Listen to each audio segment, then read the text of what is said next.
Hey, you guys know that there's no better place to talk about the greatest in combat sports than Knockout Radio, baby. Let's go. Let's go. Let's go. It is a Friday, a special edition of Knockout Radio, brought to you by 8 Man Strong and Staff Zone. I'm at the Staff Zone Global Headquarters in Roswell, Georgia, for another couple hours before the Jake Paul fiasco.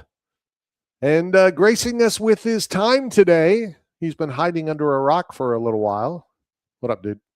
I had to go back into the workforce, so I lost a little bit of control of my schedule, a little bit of loss of freedom of time, or should I say I sold my time for currency for a little bit. Sold out. You sold out to the man. I did sell out to the man, but it's the best job I've ever had in my life. And but speaking of Roswell, isn't that where the aliens are from? I thought they were from like Albuquerque. I thought Roswell was like Area 51 and yeah, that's like out west. There's more than one Roswell. Oh, dang it. Because I saw like Shane Grossman posted yesterday. It's like, what if like the asteroid crashed, killed all the dinosaurs, and we are the aliens that stayed? Or we're the dinosaurs? I don't think we're dinosaurs. I mean, like genetically speaking, we're more like simian, like 98.7%, chimpanzee. So we're not like related to like dinosaurs. We're Simeon Rice, the newest Ring of Honor inductee. Did you watch? I know you didn't. Did you hear about? I know you didn't. Do you know anything about? I'm sure you don't. Last night's football game. Oh, there's a football game last night? Who was it? Do you want the bad news or do you want the news? Just give me the news first, then tell me why it's bad. Something happened last night that I've never witnessed before. Okay. And I've never witnessed it the way it played out as well. Okay. So I was kind of watching. I kind of wasn't. I flew to Roswell to help my brother out. He had a big party going on. And the score was 30-14 at one point. Okay. Seattle returns a kick, goes for 2, makes it. I don't know if you're good with math, but then now puts Seattle down 8. Okay. Seattle scores again. Then I saw a stat. The stat said, and I'm going to make up the numbers because I don't remember, but it was something like the Rams are 372-1 when leading by more than 14 in the fourth. You can make a stat up for everything. Sure, of course. Seattle was 412-0 in never coming back, or really it was 0 and 400 and whatever, in ever coming back in the fourth down 14. Okay. So they score. They're now down 8. They score again. What are they down? 2. What are they? They're going to go for 2. It's like 6 minutes left. They go for 2. It's an incomplete pass. Okay. It's a really awful pass. It somehow, I believe it hit the Ram guy in the back, rolls into the end zone. One of the Seahawks picks it up, looks around, and they go to the sidelines. Because why? Seattle's down 2 points. Okay. Am I boring you? No, go ahead. Well, you took a nap as I'm trying to describe what happened. It's football. It's low entertaining, low. Hold on a sec. Tell me this isn't entertaining. They're down 2, an incomplete pass, which means they're down 2. Okay. I didn't see it live because I was doing other stuff. Seattle goes to kick off. Down how many points? 2. When I guess the refs called timeout, they reviewed the play because they review all scores and all blah, blah. And there was a long enough period. Now, again, I'm sure you don't know this, but as long as the next play doesn't start, you can always do whatever. You can throw the red flag. You can cry, whatever. It was an incomplete pass. There's nothing to complain about, right? Nothing to review. Seattle is getting ready to kick off down 2 when I guess the refs stopped the game and awarded Seattle 2 points. Somebody had money in Vegas on that one. And that was the right call. It was not an incomplete pass. Oh, was it? No. When you throw a pass behind the line, behind the quarterback, right, it's basically a fumble. Right, sure. So it fumbled and rolled into the end zone after hitting the guy in the back and whatever. And because dumb luck, the guy just, as he's running by into the end zone, picks it up 2-point conversion was good. Wow. Okay. Then the Rams could have, well, they did attempt a field goal. They missed it. Then they went back and forth in overtime. Seattle then scores. They go for 2 again and win that game. Wow. Here's I the mean, play. that's why you play the game, right? I mean, that's why they. Well, Go ahead. that's why you are supposed Well, to play. But that's why you're supposed to play every ball like it's live. Like if the ball's on the ground, you play like every down, right? Isn't that what coaches teach? Isn't Yeah. that the way it's supposed to be? 'Cause Well, you never know. and that's why you always like go through the whistle, and because if the inadvertent whistle bull crap and all this other stuff. So here's the crazy part of the whole thing. Okay. You know that I'm now hooked on this online betting, right? Yeah, you're a degenerate now.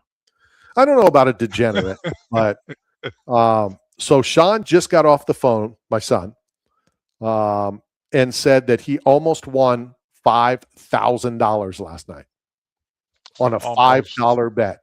Wow. Here's the 3 things that he was going to bet because the odds were 5,000 to whatever. The over, which that team hit. I think it was Seattle winning the game, but the Rams covering. Okay.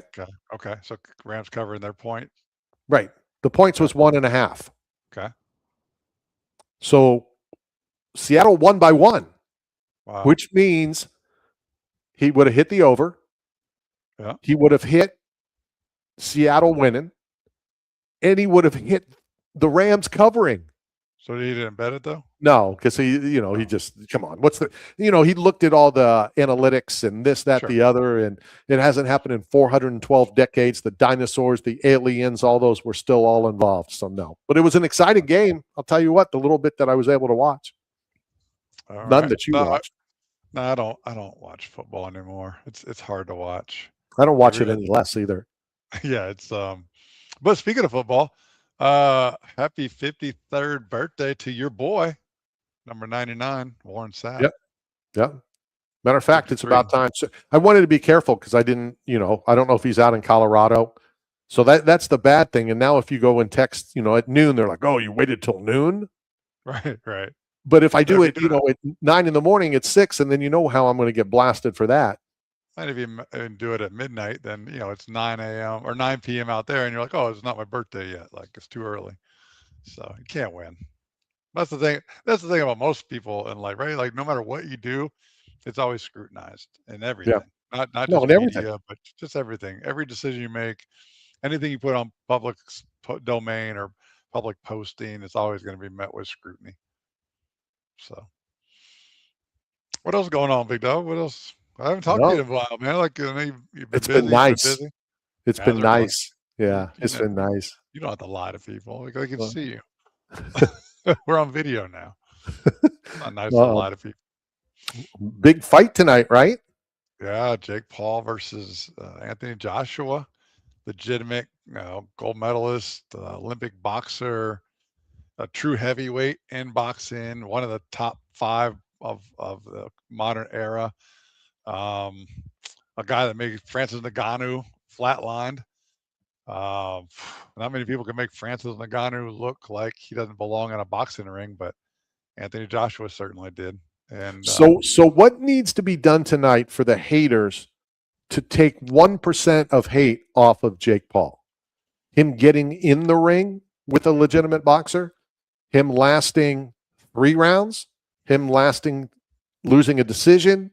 What? Because if Jake Paul wins, hold on one sec. If Jake Paul wins, and I don't think it's going to happen, even though I'd love to see it. I am a Jake Paul. I'm a Logan Paul. I like the hate. I like all that stuff. Even if he wins, well, it was fixed. No matter what, there's no way he could win. If Joshua wins, then what? It's a legitimate fight, right? Yeah, I mean, according to the matchmakers and everything, it's going to be a legitimate fight. Oh, the matchmakers, which is Jake Paul's matchmaker. But go ahead. Right. So it's a legitimate money grab. It's a legitimate fight. It's a legitimate entertainment, for spectacle. But You know, I mean, look, he's already been in the ring with Mike Tyson, the greatest boxer of all time. In most people's eyes, Tyson is bigger than Joshua will ever be, than Tyson Fury, than I don't think many people consider him the greatest boxer of all time. who? Tyson? Tyson. Yeah. Oh, if you went and did a survey on the street, who's the greatest boxer of all time, Tyson comes up 9 out of 10 times. What are you going to do? Give me your analytics, since that's the word of the day. Are we talking about 20-year-olds, 40-year-olds, 60-year-olds, 80-year-olds? Because they still list, and I'm not even sure that I agree with Muhammad Ali as the greatest boxer of all time. I mean, certain age bracket, I'm sure, but I personally think it's Mike Tyson. Yeah, I don't think anybody. If Tyson could have kept clean outside the ring and not lost those years to incarceration, who knows what he could have become? I mean, he was already the goat, but he was a goat too. He had so much more to do. I look at, and we kind of talked about this on Wednesday. When I look at somebody's career, I'm looking at what the career was. I'm not looking at what he did outside of the cage, outside of the ring, outside of the diamond, outside of the football field. It's all what he did. And that span of what Mike Tyson did, to me, was scary. I've only seen 2 athletes, and I've said this numerous times, that competitors were scared of: Mike Tyson, Mark Coleman. Those are the 2. And there might be a third one in that mix. You might be able to throw in that Padermo, that bare knuckle fighter from the BKFC. He's like, all of his fights in the first round. He's 10-0. He's a scary fighter, and he's got that same kind of like the bare knuckle Mike Tyson reputation already. But you're right. I mean, Mike Tyson was, you expected it to be over in the first round. If you didn't get there when the bell rang, you didn't get your entertainment value because your ticket was useless after the second round. I know I've told this story. I had a softball game one night, and then I took my dad to the Bayfront Center in St. Petersburg, Florida, that no longer exists. And it's when he fought Spinks. And we hustled there. We paid to park. We ran in. It's the big pay-per-view. What did it last? 19 seconds? That was a Tyson fight, though. You know that going in, that it could, it should, it would, all that kind of stuff. But intrigued isn't the right word, because, like I said, I am a Jake Paul fan. I like what he's done. I like that fools continue to spend money in hopes that he loses. I call it the Ric Flair. I like. I don't see any way possible, not only that he wins, but that it goes the distance. Yeah, I don't see it either. So, but also on that card, you have 2 guys that I don't know if I want to see fight either. I mean, do you really want to see Anderson Silva in another boxing match against Tyron Woodley in any match? I think they said. I think I heard that Anderson Silva's 50. Yeah, I mean, and the last time he went to a boxing match, it didn't end well for him. I mean, we were there. It's down in Miami, same thing. I mean, I get it. For them, it's great because they can still earn a paycheck and they can still do what they did historically. But I mean, do the fans really want to see that? Do you really think that's compelling? Does it excite you at this point? No. I just think it's just an added, sideshow. That's what it is. Yeah, tonight's an entertainment spectacle. It's not going to be a world-class boxing event. Now, by comparison, I just left the Box Lab event Saturday. I worked in Orlando. Can I correct you real quick before the haters start getting on me that you were incorrect on a statement you made? Oh, okay. What'd I say? And the worst part is you were there. Okay. Okay. What was it? It's bad enough when you make a comment on something that you know nothing about, which tends to be a lot. Sure. But when you make a wrong statement on an event that we were at, and you even said at an event we were at, you said Anderson Silva we saw and it didn't go well. Oh, he won? Correct? He fought Tito. Oh, that didn't go good for Tito. Right. It didn't go well for Tito, but it's the exact opposite. It went extremely well, because if we remember, it was a first round. It was ugly. That's the point. It wasn't memorable because it wasn't world class. It wasn't exciting, and it was kind of boring. Well, didn't we leave early? Didn't we leave that event early because it was so boring? I don't even remember who. Well, wasn't the main event Evander Holyfield? And then he got taken off the card, and it was supposed to be, and then it was like, man, see, that's the thing. I've been to so many damn events, I don't remember who fights. I was just at one Saturday, I don't remember who was there. But I did pull a Randy Harris. You would be proud of me. I don't know what that means because I don't know a lot of things. So here's the Randy Harris, right? So for all you listening, so Randy's notorious for like being in the car on the way home before the last fight, like before the bell. When the bell ends, he turns his card in. He's already gone. He doesn't even wait to see who gets their hand raised or make the announcement. He beats traffic. He's already home in his recliner. And then he calls back to find out, if everything went the way it was supposed to. So after my assignment on Saturday in Orlando at the Pro Box, year-end event, my last fight that I was scheduled to inspect was the 6th fight of the night on a bout of 10. So after I fulfilled my assignment, I could go sit ringside and watch the rest of the fights, or I could leave and go home, and I fulfilled my duty. And I was home before the last fight even started. I drove back from Orlando. I was on my couch, and I was home before the main Nothing event. wrong with that. I don't see anything wrong with that. And that is a true story. I was on the Howard Franklin Bridge, and I called the referee, who was a buddy of mine. And I said, I'm just curious. I don't care. We don't have stake in it. I couldn't tell you the two names. I probably couldn't have told you the two names that were in the main event when I judged it, because it doesn't matter. All I care is red, green, yellow, purple, whatever. But, as a judge, and to be honest, the only thing I care about, A, that I do my job properly, but B, that, and I think every judge would say this, I want to be on the right side of the split decision.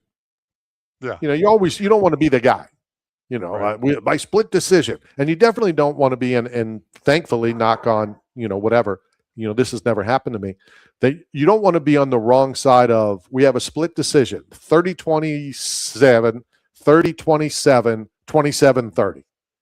Sure. Yeah. It's possible. And again, MMA fans, boxing fans, they don't realize it is possible. If a fight is close, and one of the things that I dislike, he lost a split, a close fight, or if it's a close fight, if it's one thing that it could have gone either way, it is realistically possible for a 30-27, 27-30. Unlikely, but it is possible. I always want to be on the right side of the split. And I guess, I don't know, maybe it's just my old age, or just the fact that I'm just numb to it all, or just like, being in media has ruined my excitement for sports, like why I don't watch football anymore. And, but, hold on. My dementia, if I don't make these statements, we'll forget. Okay. You didn't watch football when I met you. I did. You did not. I did watch it. You didn't want, so to say, and first of all, I question that you're in media, but that's another story. I was drinking the sauce. I was just watching low-hanging fruit sports for entertainment and distraction to keep me from rebelling, like the Roman Empire era, where if you feed the people bread and you keep them distracted, they'll never revolt. So I bought into the NFL hype. I was watching the modern day gladiators. And but now, like there were legends like Roberto Duran, the Hands of Stone, and Sugar Shane Mosley, and all these legends walking around the event Saturday. And I didn't take any photos with them. I didn't. Well, you're not supposed to. But you're not supposed to. I'm not supposed to with my job, right? Right. But even if I just don't care anymore, because the people that I actually look up to now are biohackers. They're people in the longevity space. When did that switch? Athletes. When did that switch? When did the switch of you don't care? You know when it was? No, I don't. That's why I'm asking. So after I started really working on different regions of the brain and neurological stimulation and unlocking higher levels of consciousness and intellect. Okay, can I interrupt? Can I interrupt for a second? Nobody cares why you changed. We already know the direction. Two years when? Ago. Two years ago? Well, maybe a year ago. Okay. Like it hasn't been that long. Okay, no, that's what I was going to prove. But But now I look up to the guys that are the scientists and the exercise science and neurology, and these guys are like really changing the world. And so that's who I'm really trying to like. Good. If I'm gonna take a photo with someone, it's gonna be somebody that's like changing the world or has a Nobel Prize. I know Steve Launay. He knows about Nobel Prizes. He took photos with some of them, I guess, or like at the museum. I don't know. Whatever he does. But I don't know why that came out of left field. well, because he remember do you remember I the don't. photos he took? He was on No, over in Europe somewhere, and he took a no, photo with the Nobel Prize, like no. a museum I, or statue. I don't remember. I don't remember that. Sorry. You know, there's like 6 Nobel Prizes. Yeah, There's like 6 different categories. yeah. I I think there's a Nobel in music. I think one of the rappers got a Nobel Peace Prize not too long ago. I want to earn one. I want to get a Nobel Prize for something. Yeah. Okay. Good luck. I'm not going to make the announcement just yet. Okay. But I am pretty excited. So picked up a new sponsor the other day. Oh yeah. Nice. And it is Precision Accounting and Tax Solutions. I went in really just to hire them. We kind of went to interview each other. Okay. Are we a good fit? And I'm really excited about making the change from who's been doing my taxes. A lot of reasons. It's whatever. It's people get too big. They don't treat you the same. When you're small, you care. When you get bigger, you pass it off. Blah blah blah blah blah. Sure. So I put a post up this morning, asking just if anybody was interested. It'd be fun to get. A lot of people think it's fun to do a commercial. A lot of people can't do commercials, and one of those people happens to be on the stream with us, on the stream with me right now. That's how I should say it. We have a person who is going to do the voice. He's going to voice over the Precision Accounting and Tax Solutions spot. A great new tax accounting firm that I met, conveniently located across from the St. Pete Clearwater Airport. Okay. Not going to divulge it yet, but he is a member. He was a member of a Rock and Roll Hall of Fame act. Really? Yes. Shut up. Now he's not County? one of the. It's kind of like the what was it? The Temptations. I love that movie. There was like 6 of them, but only the 4 Kiss. Only the 4 went in the Rock and Roll Hall of Fame. When there's been what, 7 or 8, 6? No, 4. I think there's been 6, maybe 7, but only the 4 went in. So he's not a member, to the best of my knowledge, and I Googled it to make sure. He's not in the Rock and Roll Hall of Fame, but the group that he performed in around the world, which will blow your mind, the group, and who it is. And we'll divulge that after he voices it and we run it next week.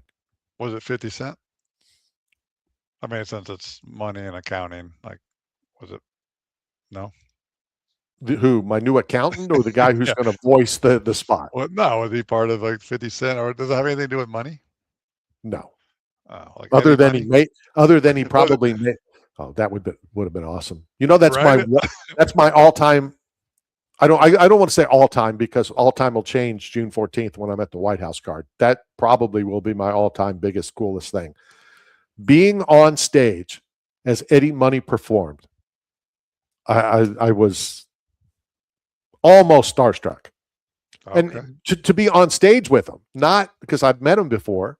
Big fan of the musician formerly known as Eddie Money, because obviously that's not his real name. Former police officer. To me, that was super cool. So for you to drop Eddie Money's name.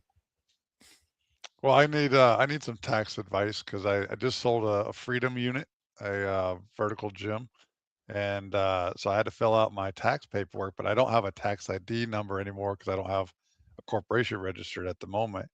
So I use my personal tax ID number, my personal social. But so please send me that contact. Let me know. Oh, look who is in the back waiting room. Oh, it's getting close to that time of year, Randy. Have you been naughty or have you been nice, Randall?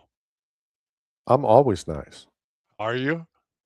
Because I would like to welcome to the stage a guy who knows if you've been naughty or if you've been nice. The one and only the ripped Santa checking in from the Great White North, the North Pole, they call it, Minnesota. How you doing, Bill? I'm trying to live that down at the moment if you've been watching the news. But I got an eagle's nest out the window. I watch them bringing in some rabbits, maybe poor squirrel that comes up to my sunroom to get a snack. And it's the moment of inattention that gets him every time. I think we'd like to see video of that if you can, shoot it sometime. You know, that it's easy to do. Literally, the nest is not even a Tampa Bay field goal away from my side mirror. All right, Tampa's field goal kicker isn't bad, so I can go with that. Because if it's the Rams field goal kicker from last night, it could have been left by 300 yards or right by 16 feet. You know, as Santa's been watching the Bucks, they've been screwed by a few calls. So we'll that's for a sauna talk. Hey, where'd he go? Santa went black on us. Santa, you all right? Where'd smoking Santa go? He doesn't smoke. You there? There he is. The North Pole doesn't have lights, apparently. I look forward to this time of year because it's the one time in the season up till the 24th that I really, really fit in. Yeah. Then what happens on the 25th? You should still fit in. Well, Santa needs that. It's like on that 6th day kind of thing. You kind of hammer it out, and like Matt knows, we're team minus 7 days. We've been put on each other on an accountability test for shredding up. That's right. Well, hopefully you succeed in your accountability test because Matt doesn't. Well, I'll be riding him then. Hold on, Santa. I got a. Hey, I don't want to hear about that. I don't want to hear about that. Don't get any part here. Santa, I got a surprise for you. Check out this sweater. Right, the ugly sweater season. Look at that nice Christmas tree. Hold on. It lights. Oh no, he turns into pizza, baby. Oh my! Look at that. Oh jeez, that's just link that to Santa. That could be an familial present. But Santa, so we're talking about football. Randy has a lot of. He's covered the Bucks for 35 years. Randy's been the guy. But you have some connections up in Minnesota to the Vikings. So I wanted you to tell Randy about your interview this week, or what were you up to up there? Well, stand by here. I'm losing my connection with you. Uh-oh. There's no internet in the North Pole, apparently. There he is. They're trying to get a hold of me. Jerry's just let me know they dropped off. Little inside baseball. Yeah, I got to be in the Santa Rampage ride. It was really fun. It's the first December of every year. And, ever since you and Randy introduced me to the Comic-Con world and your good friends, Randy, I think after 30 years in the business, knows everybody at the levels that we could hope to attain. But you guys were so gracious walking around with me in there that it introduced me to a whole new group of people, and it got me on this Santa Rampage and on Twin Cities Live with Ben Lieber. And as Matt and I had discussed, the small world, Scott Studwell and Mr. Horvan, or what was it, Ray Horvan? Chris Horvan. Yeah. Studwell signed him, and I did an episode, Twin Cities Live, just talking about the philanthropy through Chris Kringle and how I helped the veterans in now 11 countries just get their independence back by eating eggs. And he was fascinated by. Do they not have internet? Do they not have internet in the North Pole? What is going on here? It's a delivery driver that's trying to tell me he dropped off my order, and I keep killing his call. Hopefully he gets the idea. He might be one of those 80 IQs. I don't ever know. I didn't know that Santa got deliveries. I thought you always, it was better to give than receive. between the dogs barking at the squirrels and all of the other distractions that could potentially happen, this guy hopefully will go away. But yeah, no, it was really interesting because here Matt knows and lived down the street from Scott Studwell, was it? Yes, sir. Yeah. 3 doors down. It's just how it's the miracle. And then he loved the shirt, the God hard work and eggs shirt. And he kind of was like, what inspired that? And then I got into the story of people seeing me undressed at 58, getting ready for these contests and saying I'd never look like that. And, it's like, let me come alongside you. You can be my training partner. And I put 10, 15, 20 pounds on them and they gained their independence. And I kind of got a following. I won some contests with the grace of somebody who showed me how to pose. Jason Young of Young Quest Fitness Center, 1998 overall champion. He actually met Lou. And when I went to Comic-Con, I was kind of hoping that I could have told Lou that Jason Young says hi, because he had a picture of him at the Arnold Classic when he went there to see his idol. But that wasn't to be. With the Arnold Classic, Randy's had several invites for us to broadcast Knockout Radio live from the Arnold Classic. We just never had the time or logistics to actually make it happen. But maybe this year, Randy, maybe I've done it once. I've done it once. I think once you get the formatting down and can all put it into a backpack, kind of like me, and set it up and kind of look like right where you are is where you are. I mean, you'll get it and it'll come quick. I think those kind of venues, I think that people would love to pay Randy back in small ways. And the way they can do it is to be gracious with studios and time.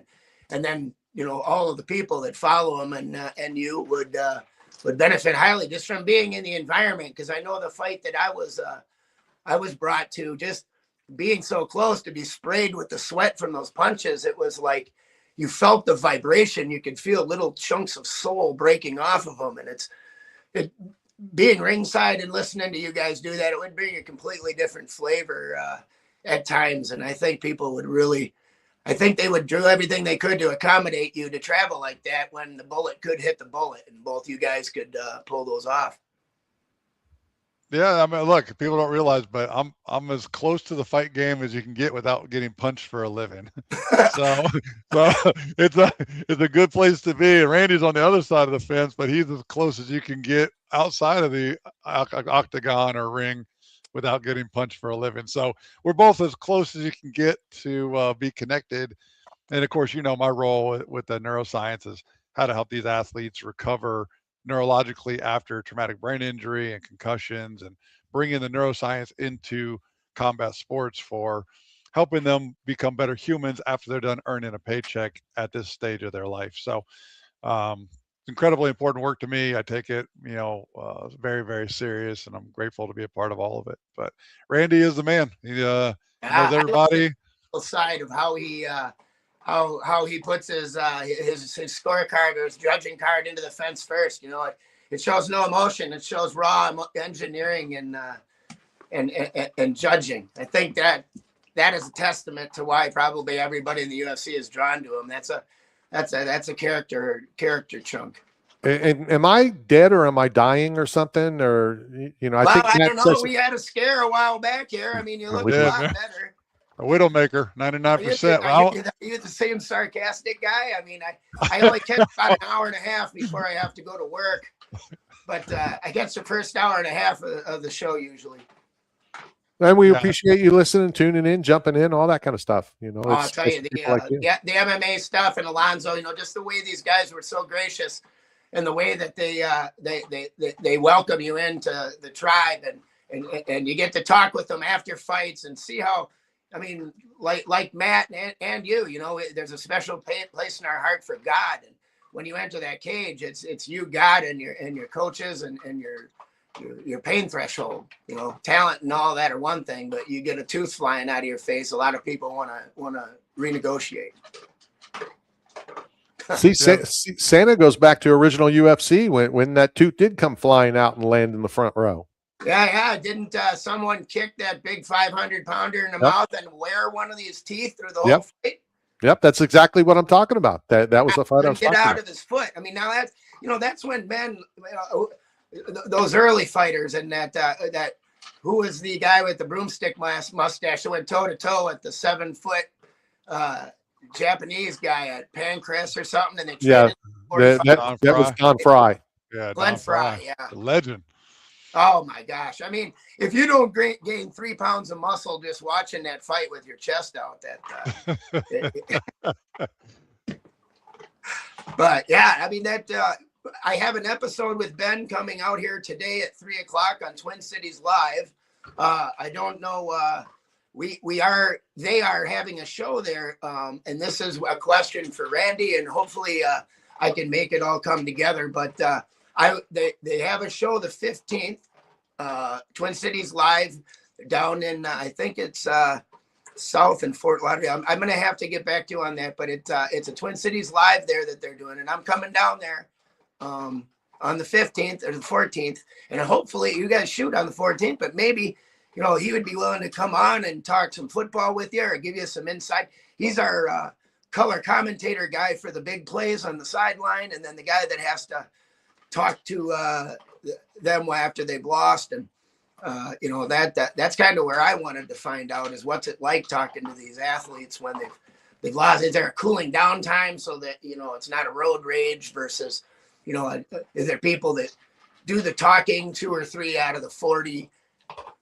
And maybe I would like to have him live or do a shoot with you. I think it would be fascinating with your connections with the Bucks and the Vikings. Yeah, I don't know what level you're talking about. At least in the NFL, there is a cooling down period. Nobody really talks to them coming off the field, other than the main channel, Fox, ESPN, whatever.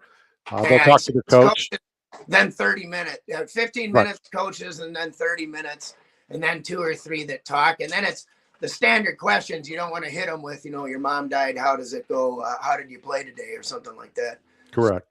Or if you do, then you end up, run the risk of like a Warren Sapp spitting, chewing tobacco on your shoes. Waiting for you while he's smoking a cigar, waiting for you to get into your car. What, did you start smoking, Santa? No, it's a prop, baby. We suck on these. The best thing I ever did was teach Santa how to not smoke. So, and then I can't have it with the kids because they don't understand what prop for sure. means. Of course. So they're like, Santa, you smoke, and I can't say it's a prop, kid, and they don't. Yeah. So right. I don't have it anymore. Some of the parents. Well, then you'd be bad Santa if you do. You'd be like Billy Bob Thornton, So, I get that. After the pictures, they're like, "What bar do you lip split at?" That's good, Randy. So, Randy's Jewish. It's Hanukkah season right now, right? Like 8 days of Hanukkah. Is that right, Randy? That would be correct, Matthew. So I don't know if you celebrate, our friend Rip Santa or not. Like, what's the difference between Jewish families and like non-Jewish family during the holiday season? What? Well, you guys do like 8 days of gifts instead of 1 day, like on the 25th, or how's it work? That's exactly how it works. Okay. Yeah. And I'm against. I don't want to put Santa out of work, but I'm against both of it. To be honest. Why? What's wrong with? I don't even give my wife gifts on Christmas or Hanukkah, either one. Well, it's all your money. Why? I mean, she usually buys what she wants anyways. It's like me. Hold on. I want to correct you before somebody else does. It's her money that I spend. Let's be honest. My wife worked her ass off for 40 years as a nurse, and she raised all the money, all the pensions, everything is her. Wow. But this is my stance, and Matt, you know me well enough to know this is true. Rip Santa, you're getting to know me, so you're going to know this is true. I hate that I'm told today's the day you give a gift to your kids. Today's the day that you give your gift, whether it's a birthday, Hanukkah, Christmas, Kwanzaa, Easter, blah, blah, blah, blah. I got a gift 2 weeks ago. I haven't worn a watch in 40 years. My wife and we started to talk because it tracks, your heartbeat, your sleep rate.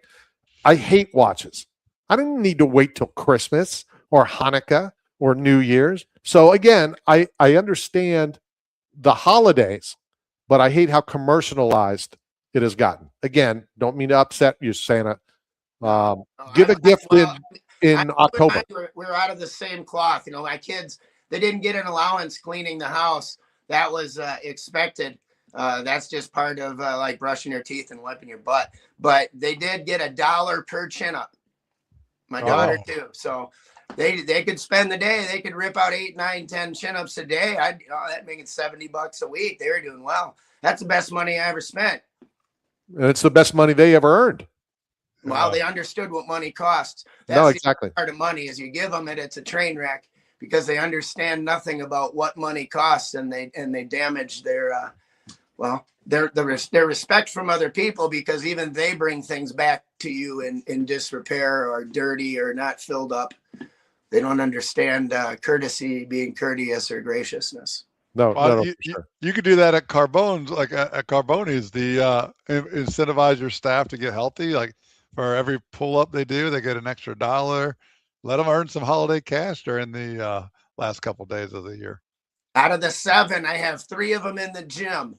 They train Wow. with old Ripped every morning, 8 to 9:30 or 10 to 11:30. We there is the account. There's the difference between illuminating an ant on the sidewalk and smoking it is about an inch on the intensity. So we walk around, we do the gym, we eat right, we eat cauliflower, we eat. I'm even eating anchovies now, Matt. You Yeah, convinced me. baby. Yeah. We had Mix that. it in with your eggs, 50 grams of protein, and you get your omega-3s. Yeah. It's the way to start the day. I'm coachable, even Santa at 1,473 years old. Well, so Randy, like, do you have a wearable now? Are you wearing you're wearing a new watch? What is that? What's Yeah, on your no, wrist? I got the Apple. Well, I'm Well, going to is the that I'm heart going to rate the monitor? CES in a couple weeks. No. I'll look for some more of the wearable stuff that they have. Is that a heart rate monitor for like walk mills or treadmills, just to keep you in a cardio environment of a 120 instead of 140 or 50? Honestly, the main reason I wanted it is because I do want to find out my sleep, because I have sleep problems. I sleep 2 hours a night, even though since I've had this, I have slept better, which is weird. Have you been introduced to GABA at 750 micrograms? GABA is called the deep breath for the brain. It's a brain calmer that puts you into beta and delta sleep better between REM. No, I don't know about any of that stuff. Or you can do it through Brain Tap, and you can do it through sound frequency and red and blue light. So you can, without supplementation, this is how to do it naturally. Yeah. Brown noise. Whoa.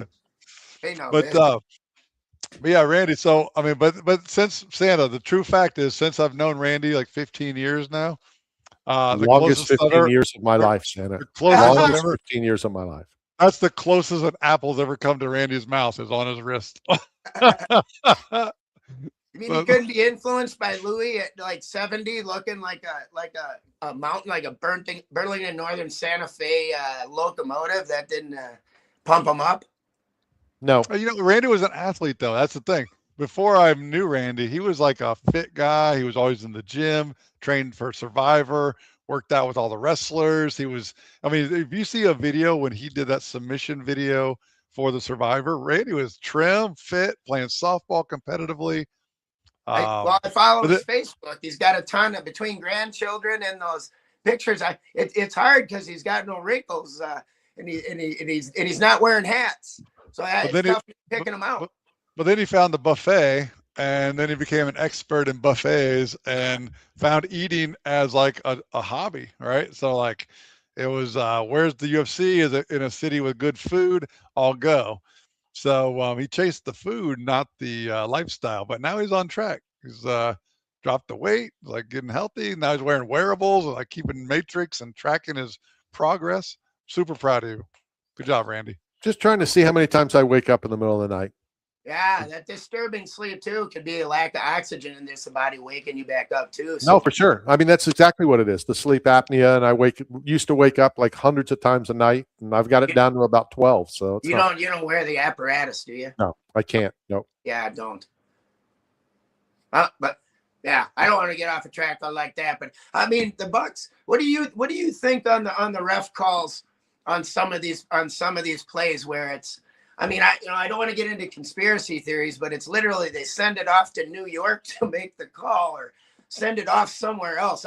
I've never understood that, like not automatically having a computer do the batter's box for the strike zone. You could have a camera zoom right on that strike zone, have a ball and strike count that's always perfect, but then it wrecks baseball.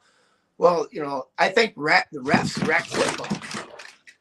No, and baseball has gone to that a little bit. They're slowly, getting into that. Football took from hockey because hockey has done instant replay in Canada. So no matter where the hockey game is, they go to Canada, and now that's what the NFL's doing. Here's my biggest thing about the refs in the NFL, and I was just telling somebody this at my brother's party last night. It's a multi-billion dollar company. I believe the referees should be employees. They're not. They're independent contractors. They have their regular day job. They're judges, they're lawyers, they're doctors, they're, whatever. They can't be held accountable because it's just a part-time job where people, it's their livelihood, in the words of Todd Bowles, which I still haven't understood. He said it's not your job, it's your livelihood, which I thought was basically the same thing. That was in his rant last week. But I'd like to see referees, that's their full-time job. They are in New York Monday through Wednesday, where they're reviewing film. They're, back with, the NFL execs. Thursday, depending on what game they're going to ref. If they're reffing the Thursday game, they do it, Sunday to whatever. Make that their job. They're getting paid ridiculously anyway. Pay them more. You can afford it. Let's get these calls right. Let's get the right team or the right fighter to win the competition. I agree. Well, would you like to see more of like the Kentucky Derby, like the races that they're unofficial? The car passes the finish line, but then they validate that they didn't cheat. They didn't have a restrictor plate. They all, and then they declare that, okay, yes, everything checked out. Now we make it official.